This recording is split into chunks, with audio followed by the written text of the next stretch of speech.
যদি ভোটগুলো নষ্ট না হতো তাহলে আমার সেক্রেটারি নিপুণ 2 ভোটে জয়ী হতো। চক্র একটি ছিল, ইলেকশন কমিশনার কিন্তু আমাদের ছিল না। ইলেকশন কমিশনারকে নির্বাচিত করেছে অপর পক্ষ।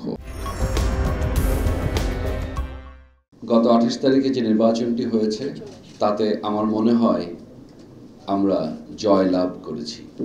এ কারণে আমরা জয়লাভ করেছি যে বাংলাদেশের মানুষ আমাদের সাথে ছিল এবং শিল্পীরা ভোট দিয়ে তাদের কাছে যারা যোগ্য মনে করেছেন তাদেরকে নির্বাচিত করেছেন এবং সেই যোগ্যের তালিকায় আমাদের কাঞ্চন নিপুণ পরিষদের যিনি প্রধান ইলিয়াস কাঞ্চন ভাই ছিলেন, কাঞ্চন ভাই জয়যুক্ত হয়েছেন।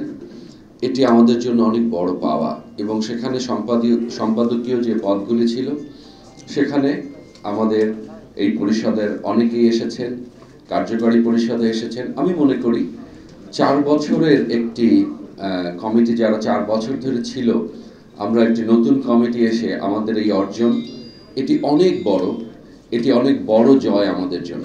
আপনারা হয়তো ভাবতে পারেন যে আমি পাশ করিনি বা আমার সেক্রেটারি পাশ করেনি, খুব অল্প ভোটের ব্যবধান ছিল।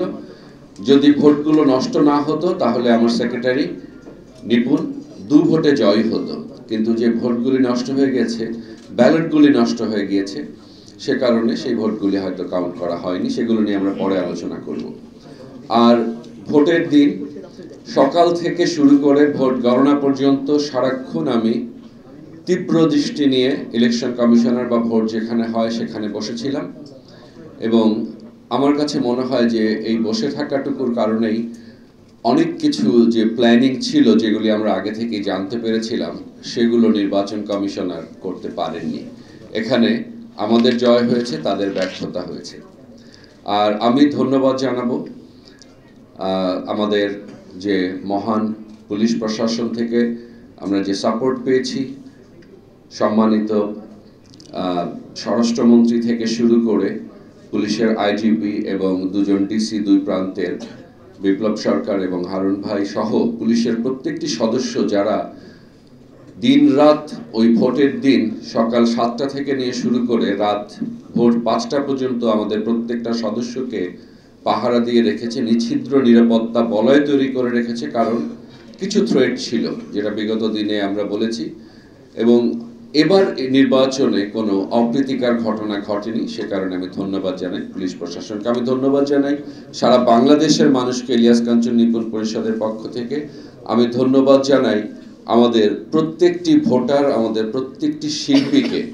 যেসব শিল্পী আমাদেরকে ভোট দিয়েছেন বা যারা আমাদেরকে দেননি তাদের আরও বেশি করে ধন্যবাদ জানাই। তারা তাদের বিবেচনা মতো ভোট দিয়েছেন, হয়তো আগামী দিনে আমরা তাদের পাশে থাকতে চাই। এবং আমার কাছে যেটা মনে হয় যে নিপুণ কাঞ্চন পরিষদ যে ওয়াদা করেছিল ভোটারদের কাছে, আমরা যে ওয়াদা দিয়েছিলাম আমাদের সম্মানিত ভোটারদেরকে যে যত যা কিছুই হোক আমরা আপনাদের পাশে থাকতে এসেছি, আপনাদের এত সহজে আমরা ছাড়ছি না। আমি ভোটারদেরকে বলতে চাই আমরা আপনাদের পাশে আছি এবং থাকবো ইনশাআল্লাহ।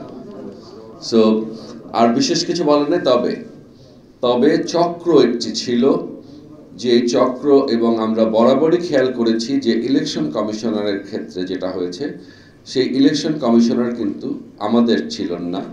এই ইলেকশন কমিশনারকে নির্বাচিত করেছে অপর পক্ষ। তাদের কথা অনুযায়ী ইলেকশন কমিশনার নির্বাচিত হয়েছে, সবাই তাদের কথা অনুযায়ী। আমরা শুধু মেনে নিয়েছি ভোটটা অনুষ্ঠিত করার জন্য যেন 28 তারিখে ভোটটা হতে পারে। আমরা বিগত দিনে অনেকবার শুনেছি ইলেকশন কমিশনের মুখ থেকে যে আপনারা কি চান 28 তারিখে ভোট হোক। আমরা মেনে নিয়েছি, কারণ আমাদের একটাই চাওয়া ছিল যে 28 তারিখে অ্যাটলিস্ট ভোটটা হোক। ভোট বানচাল করার, স্থগিত করার অনেক ধরনের জিনিস ছিল যেগুলো আমরা বলেছি যে আপনার সব কথাই আমরা মানি, শুধুমাত্র 28 তারিখে ভোটটি হোক।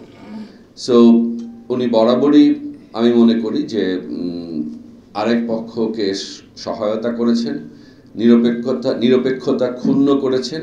যে চেয়ারটিতে বসেছিলেন উনি ইলেকশন কমিশনার চেয়ার, সেটি নিরপেক্ষ ছিল না বলে আমরা মনে করি। বিকজ নিয়ম শুধু আমাদের জন্য ছিল, অপর প্যানেলের জন্য তো নিয়ম থাকা উচিত ছিল। সো যাই হোক, সেগুলো নিয়ে খুব বেশি কিছু বলার নেই। আর আমি মনে করি যে আপনারা যারা সাংবাদিক ভাই বোনেরা ছিলেন, আপনারা আমাদের পাশে ছিলেন, সততার পাশে ছিলেন। আপনাদেরকে আমি জানাচ্ছি অনেক ধন্যবাদ ও কৃতজ্ঞতা এবং আসসালামু আলাইকুম। সংবাদ, ফিচার ও অনুষ্ঠানের জন্য ভিজিট করুন সংবাদ প্রকাশের ওয়েবসাইট এবং যুক্ত থাকুন ফেসবুক পেজ ও ইউটিউব চ্যানেলের সঙ্গে।